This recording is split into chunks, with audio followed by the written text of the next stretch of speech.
Hey there, welcome back to another video. This time around, it is my review of the 2010 teen comedy film Easy A. Now, this is a film that has gotten a bit of a cult following over the years, definitely has a fair number of fans, but it's a film that I really didn't check out, or honestly didn't know that much about it other than the fact that it starred Emma Stone. So I went into this with pretty low expectations, and it was a fun watch, but it was definitely one of those films, though, that I wouldn't necessarily give it an A grade. Now, before I get around to sharing more of my thoughts on the film, though, I would like to give a special shout out to Phil for requesting this review, and if there is another film, TV show, or topic that you would like to see me discuss in the future, feel free to donate to either my PayPal, my Patreon, or my Cash App. The links to all three are in the video description down below, and I will try to get your requests as soon as I possibly can. Now, Easy A is directed by Will Gluck, and prior to directing this film, he did the movie Fired Up, which is pretty lame. And he worked on television. He worked on a show called Grosse Point, as well as the TV series Andy Richter Controls the Universe. A lot of pretty short lived TV shows. And I think he did a great job with this film. I really liked the overall energy that he brought to this movie. And he showed some actual skill behind the camera. The way that he set up the opening and the end credits, for instance, is very unique and innovative in terms of the way that he utilized the camera in those particular sequences. And I think there's a lot of other shots in this film that look uh, pretty solid. And I think he did a good job with the framing and even had some inspired usage of slow-mo at some points to emphasize some of the comedy or some of the more dramatic moments in the movie. It's not a film that visually that's going to blow you away. It's not that kind of movie. But for the kind of film that it was, which was a kind of small uh, teen comedy, I think the direction was definitely good, especially for this kind of movie. Really, what you want is something that can kind of maintain the energy that the film is going for with its visuals, and also really allow the cast to shine in a film like this. And I think he did a remarkable job with that in particular, in terms of really getting a very charismatic and charming performance out of Emma Stone, and honestly, the majority of the cast. So, Gluck to me delivered, and I think he definitely did a much better job than something like FU, Fired Up, that he did prior to this. And honestly, better than a lot of films that he did afterwards. Like, he did both the Peter Rabbit movies, which weren't that great. He directed the Annie remake in 2014, and that wasn't that impressive. He did Friends with Benefits after Easy A, and that was just kind of average.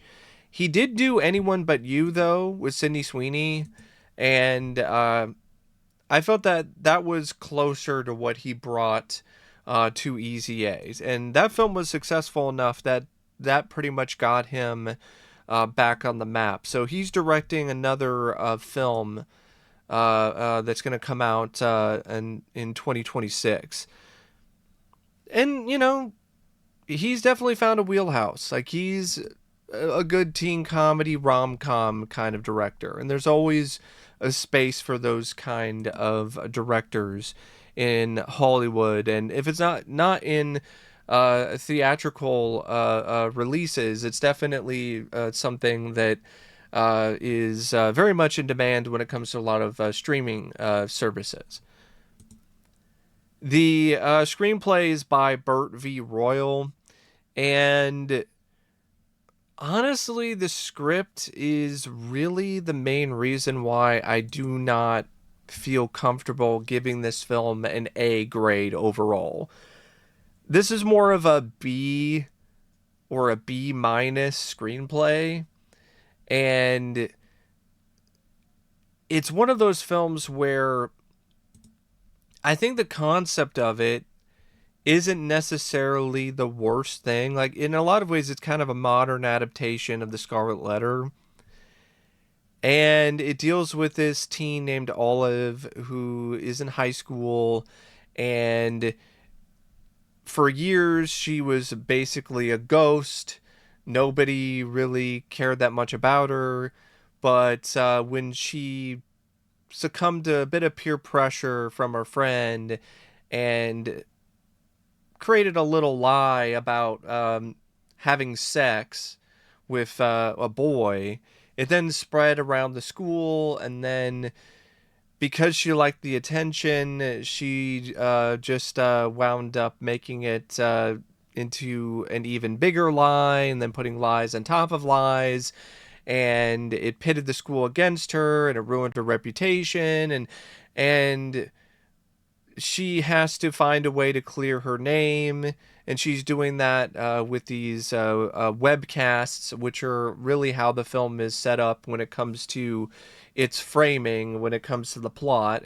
And that was relatively inspired and kind of interesting.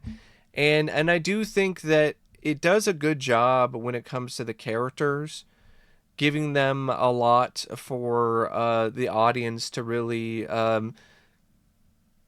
get invested in, especially when it comes to Olive as a character.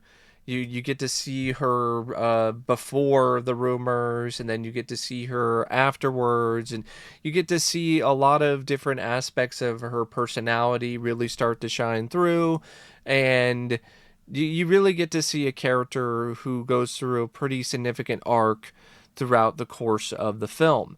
You also have, other characters like her friend that turns on her in Rhiannon, and then you also have her enemy in Marianne, and you have the teachers at the school, the principal, who's kind of a hard ass, an English teacher that she's close with named Mr. Griffith, who is in a lot of ways kind of somebody who acts almost as if he's kind of really a bit of a guidance counselor for her, a lot more than the actual guidance counselor, who is also connected with Mr. Griffith because she's married to him, so she's Mrs. Griffith. And of course, there's some drama that happens later on down the line with Mrs. Griffith, and some of her secrets that come to light, and there's also this gay guy named Brandon who is essentially forced, well, not really forced into doing anything, but he feels like he's being forced into essentially going back into the closet because he is being bullied mercilessly at school.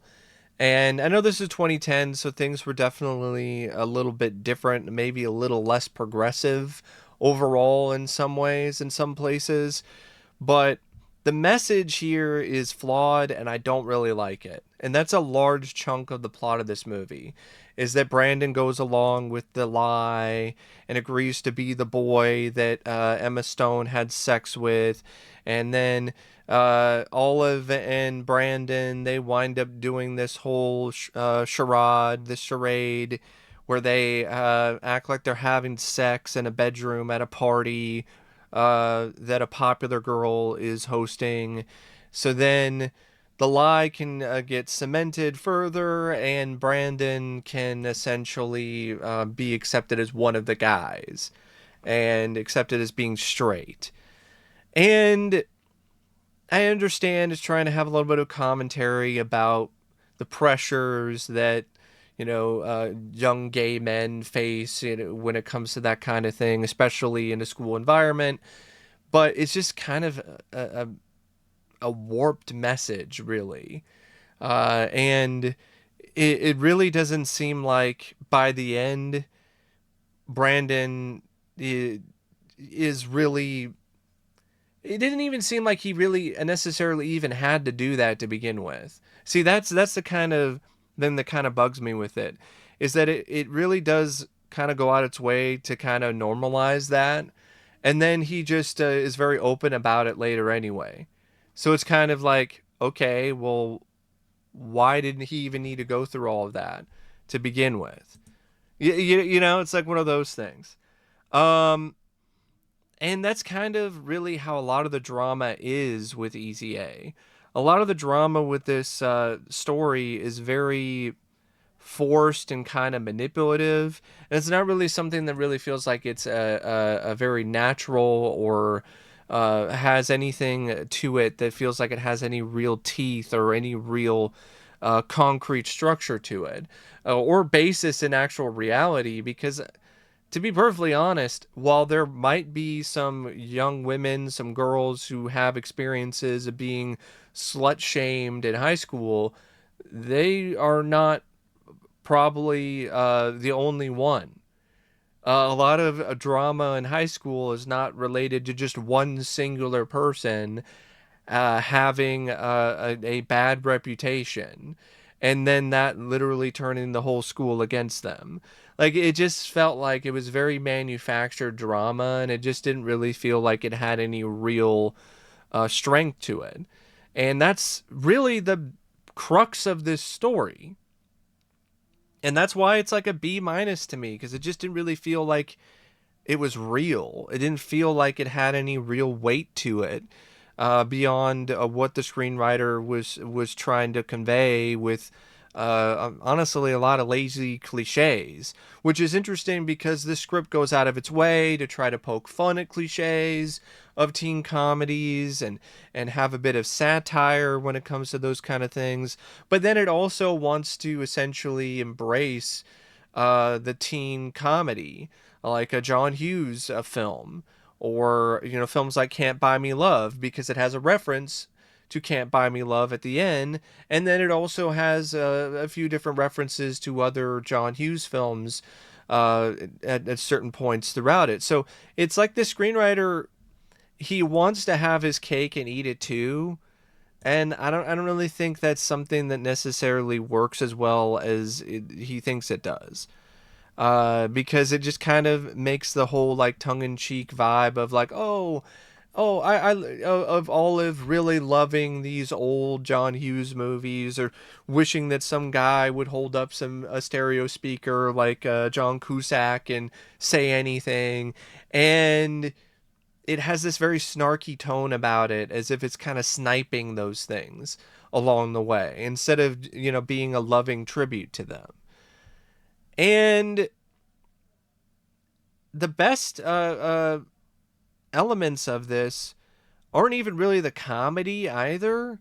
Like, this is an okay comedy. Like, there are some funny scenes, like the fake sex scene, for instance, with Olive and Brandon is actually pretty funny. It's kind of disturbing, though, when you think about it in a certain context. But it's funny because of the way that it was written, the dialogue, the way that it plays out.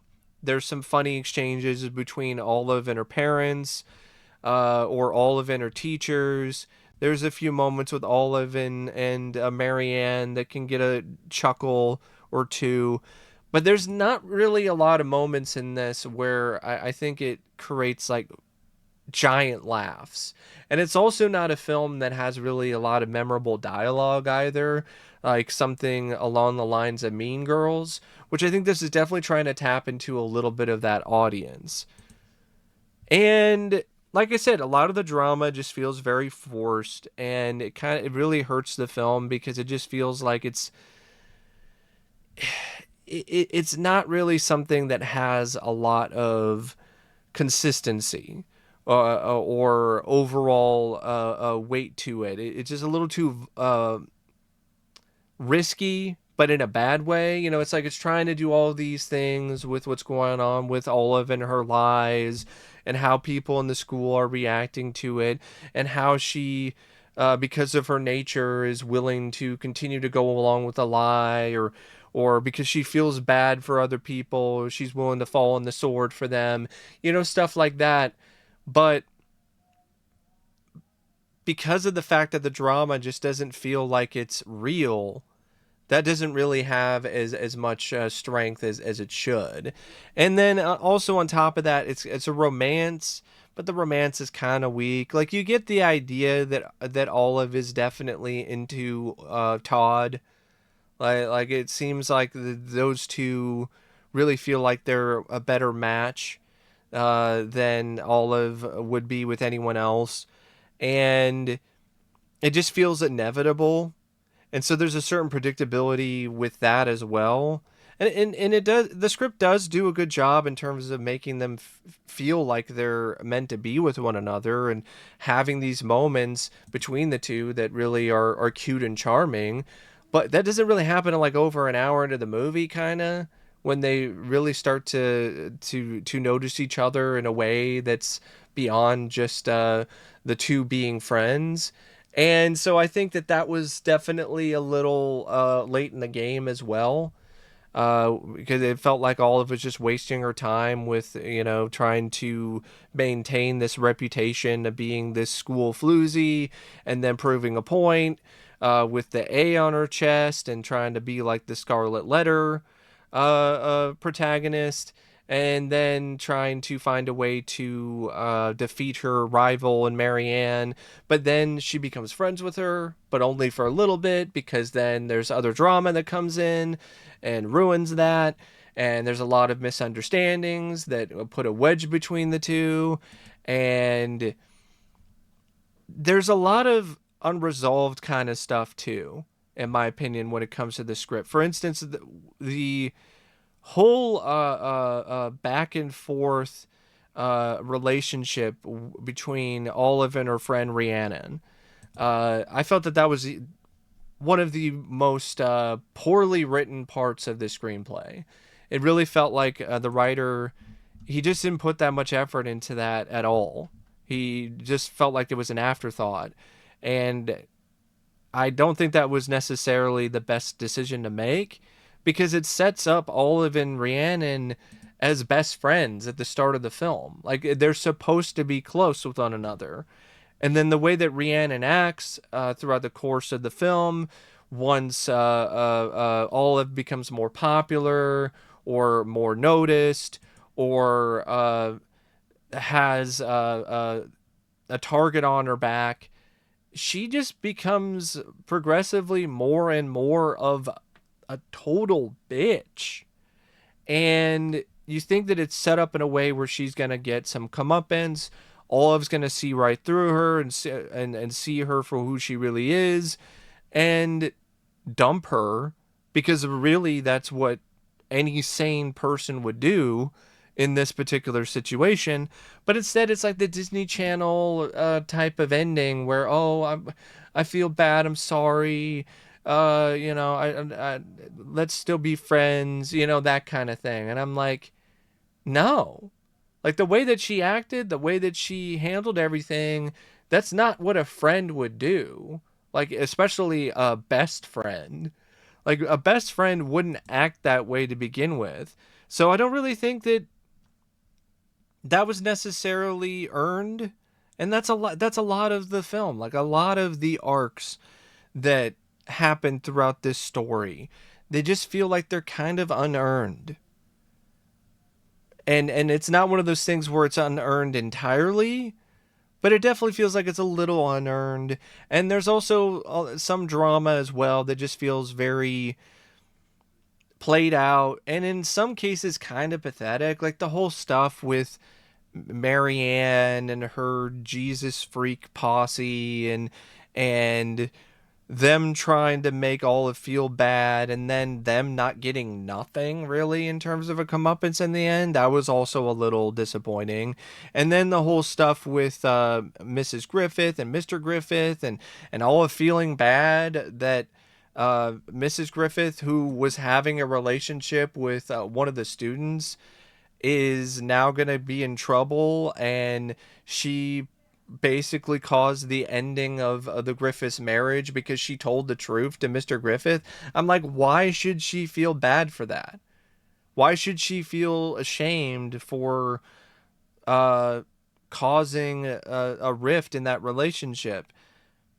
That was never a stable relationship to begin with. Because if it was, why was Mrs. Griffith spending time or dating this younger boy in the first place? You know what I mean? Like, it just felt like there was just a lot of stuff like that in the script that just felt like it wasn't as well thought out as it should be.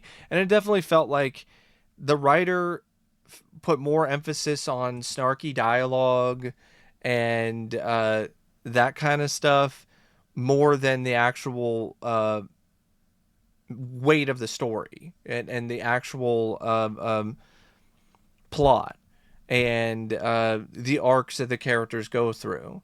And, you know, that could definitely has its merits. I think having those kind of snappy lines throughout the film definitely is a big part of why the movie is a fun watch.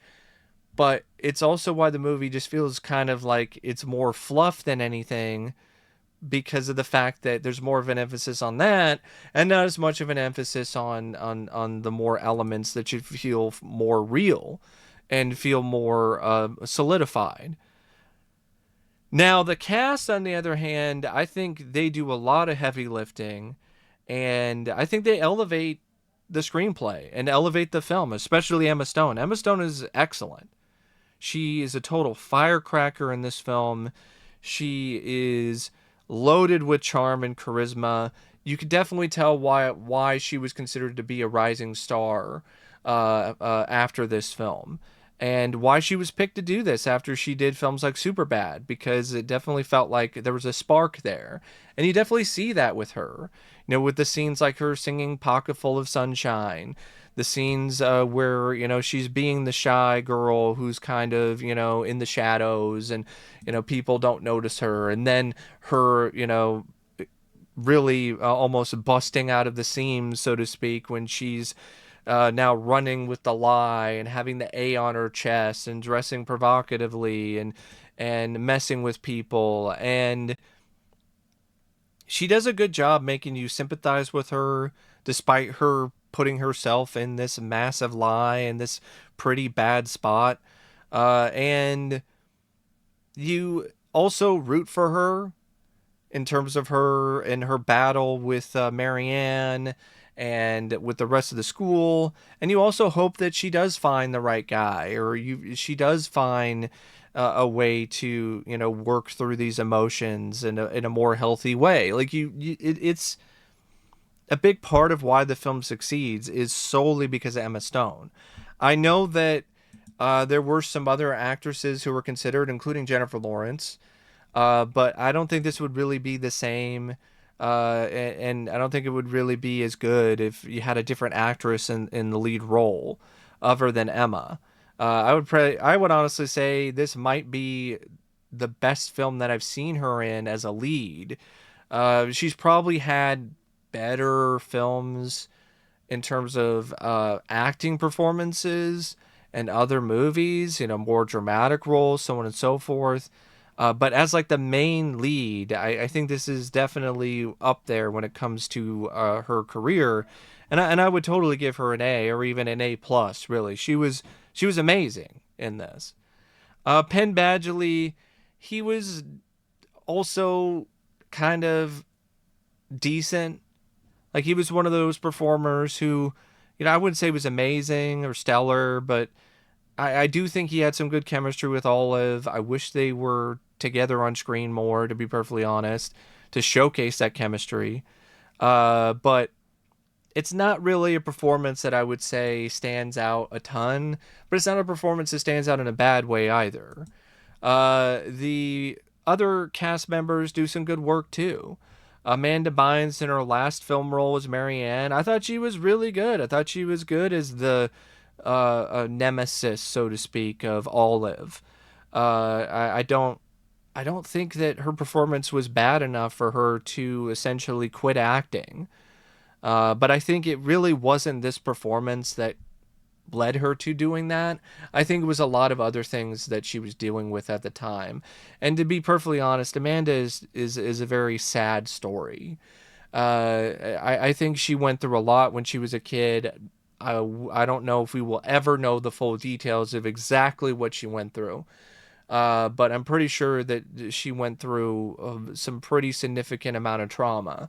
And looking at where she is now and what happened to her, it's really sad. It really is.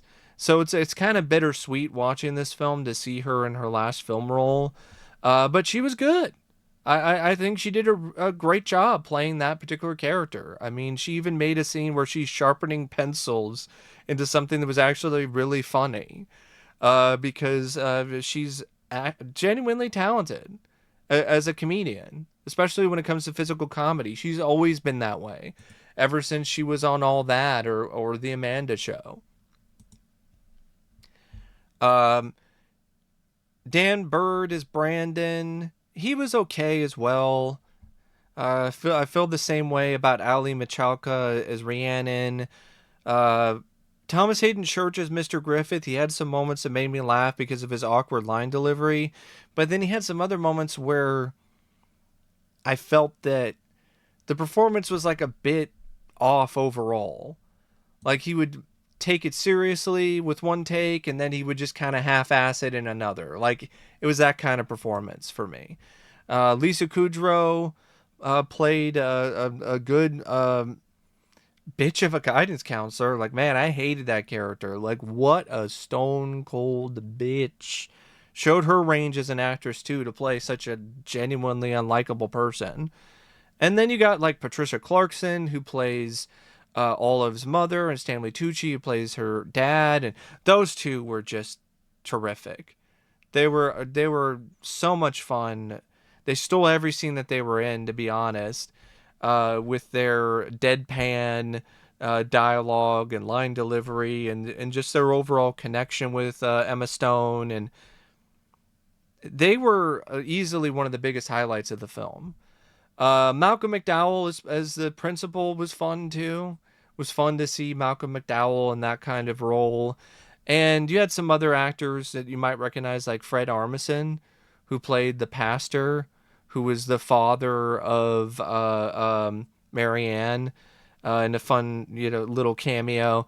And then you had Stacey Travis, who was in Hardware. She was Mrs. Bryant in the film. She was in it for a very short amount of time. It was kind of cool to see her, though. So, yeah, good cast.